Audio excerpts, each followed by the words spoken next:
Just what does it mean to come back here and be able to play or just as an opponent tonight? Yeah, AZ was good to me, but I'm way happier where I'm at now. It was good to see people. It was fun to play in front of some fans. But for me, I'm way happier in Indiana. Sophie Cunningham just dropped the most shocking revelation about DeWanna Bonner's exit from Indiana. And what she revealed about professional courtesy will blow your mind. The Phoenix Mercury absolutely demolished the Fever 95-60 in what might be the most embarrassing loss of the season. But the real story happened after the game when Sophie went on her podcast and exposed exactly how dirty Bonner did her teammates on her way out of Indianapolis. You won't believe what she said about saying goodbye. The numbers from this Phoenix disaster tell a brutal story that every Fever fan wishes they could forget. Indiana shot a pathetic 34% from the field, while going 7 of 30 from three-point range. 22 turnovers handed Phoenix 42 points on a silver platter. When you're giving the other team more points off turnovers than you're scoring from beyond the arc, you know something's seriously wrong. The Fever looked completely lost from the opening tip, missing shots they normally make and turning the ball over like they'd never played together before. But the gut punch came when Sydney Colson went down with a knee injury that had everyone holding their breath. Then, Arie McDonald started limping around with foot problems. And suddenly, the Fever's already thin rotation got even thinner. Watching two key players get hurt in a blowout loss felt like getting punched while you're already down. The Mercury controlled every single aspect of this basketball game, out-rebounding Indiana 44-32 and making the Fever look like they were playing a completely different sport. If you want to stay updated on all the Fever drama and Sophie's truth bombs, smash that like button and hit subscribe with notifications turned on. Trust me, you don't want to miss what's coming next. DeWanna Bonner making her return to Phoenix wasn't just playing basketball. She was putting on a revenge show designed to embarrass her former teammates. She dropped 23 points and made sure everyone in that arena knew about it, talking about finding her edge and how emotionally charged this return felt. But here's what really happened during those 40 minutes. Bonner got into multiple confrontations with Lexi Hall, staring her down after made baskets and getting chippy with Sophie Cunningham whenever they shared the court. Bonner even aimed brutal taunts at Lexi Hall during the game, calling her names to her face after hitting her first three-pointer in months. The disrespect was off the charts. Phoenix treated this entire contest like personal business instead of professional basketball, with Bonner right in the middle of all the trash talk and theatrical celebrations. Every made shot came with extra staring. Every defensive stop turned into a moment for more jawing with the Fever bench. Coach Nate Tibbetts couldn't stop praising Bonner's fire in his post-game interview, talking about how her veteran experience had reawakened her competitive spirit specifically for this matchup against Indiana. The way he described it, you'd think Bonner had been saving up months of energy just for this one game. But what happened next would expose the real story behind her departure. Sophie Cunningham was literally the only Fever player who showed up ready to compete in Phoenix. She dropped 18 points on efficient shooting while watching her teammates struggle to find any kind of offensive rhythm. Sophie was fighting tooth and nail to keep this game from becoming even more embarrassing. But she couldn't do it alone against an entire Mercury team that was treating this like Game 7 of the finals. This game meant just as much to Sophie as Dana Bonner's return meant to Phoenix.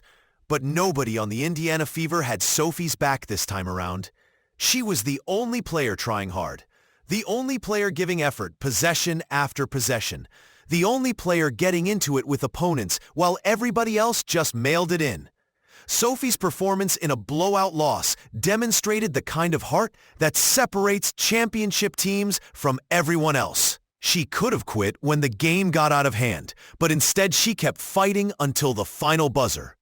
The real drama started in the post-game press conferences where Bonner couldn't help herself after embarrassing her former team. She was putting extra celebration into every moment, while the Fever were worried about Sydney Colson's knee injury. The contrast was absolutely stark when you watched both locker room interviews. The Fever talked about unity and resilience through tough times, while Bonner and the Mercury were basically doing victory dances over beating an undermanned squad, missing key players.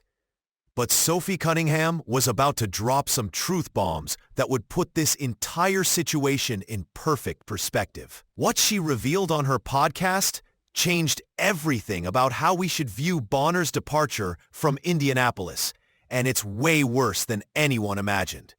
Sophie went on her podcast and finally told the truth about how DeWanna Bonner really quit on the Fever, starting by acknowledging that Bonner is a Hall of Fame caliber player who was genuinely unhappy during her time in Indiana.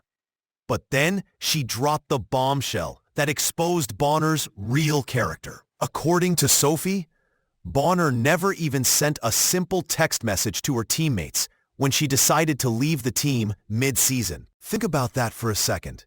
You spend months practicing together, traveling together, and building relationships with your teammates. And then you just disappear without saying goodbye. Sophie made it clear this wasn't about basketball disagreements or strategic differences.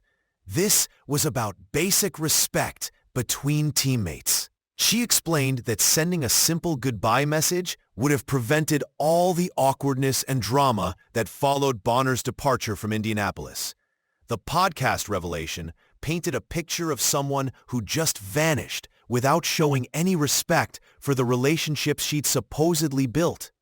Sophie said there was no explanation when it happened, not even privately. No text saying, "Sorry, this didn't work out. Good luck," or even acknowledging that she was leaving teammates behind. Sophie's comments about accountability and leadership hit completely different because she's been carrying this team's emotional load while Bonner was making excuses elsewhere. You could hear the frustration in Sophie's voice when she talked about what professional courtesy should look like in these situations. She wasn't being mean or petty. She was explaining basic respect between teammates who've gone through battles together. Sophie said she's still rooting for Bonner to end her career happy. But there's a way to handle departures professionally, and ghosting your teammates isn't it. This revelation completely reframed Bonner's Phoenix performance from some kind of redemption story into what it really was, a petty revenge game against teammates she couldn't even be bothered to text goodbye. Sophie's honesty exposed the real character difference between someone who fights through adversity with her team versus someone who disappears when things get difficult. While DeWanna Bonner was celebrating her revenge game in Phoenix, the real story was how Sophie Cunningham, Lexi Hull, and the Fever's core players showed what loyalty actually looks like. The injuries to Sydney Colson and Arie McDonald could have been the perfect excuse for this team to completely fall apart and start pointing fingers. Instead, you watch them rally around each other during timeouts and check on their hurt teammates instead of sulking about the score. That's the difference between players who care about each other versus players who only care about their own stats. Lexi Hull standing up to Bonner's stare-downs showed exactly what kind of backbone this young Fever core possesses when facing adversity. She didn't back down from a veteran player trying to intimidate her, matching Bonner's energy and showing that this team won't be pushed around by anyone. The contrast between Bonner's individual celebration and the Fever's team-first mentality revealed everything you need to know about organizational culture. One side was focused on personal revenge, while the other was worried about injured teammates and staying together through tough times. Even without Caitlin Clark on the court, this core group has maintained the identity and values that make the Fever special to their supporters. The fan base has completely embraced these current players because they represent something Bonner never did during her time in Indianapolis. These players show genuine commitment to the Fever's future, instead of looking for the exit door when things get difficult. They're building something sustainable, instead of just trying to prove individual points to people who've already moved on. Sophie Cunningham's explosive revelation about Bonner's unprofessional exit just proved that sometimes the best thing that can happen to a team is losing the wrong players. The Fever's loyal core has been tested by injuries, losses, and drama, but they're still standing together while their former teammate celebrates beating an undermanned squad missing key contributors. With Caitlin Clark's return on the horizon, this adversity is about to become the fuel for something much bigger. The Phoenix disaster exposed the Fever's vulnerabilities, but it also revealed the character of their true leaders. Sophie's honesty about what really happened behind the scenes showed that this organization values loyalty, professionalism, and team-first mentality over individual stats and revenge games. That difference in character is going to matter when championship time arrives. While former players are celebrating wins over injury-depleted squads, the real Fever core is building something special that will last long after the drama fades away. Sophie Cunningham calling out the unprofessional exit wasn't about being petty. It was about setting the standard for what this organization expects from its players moving forward.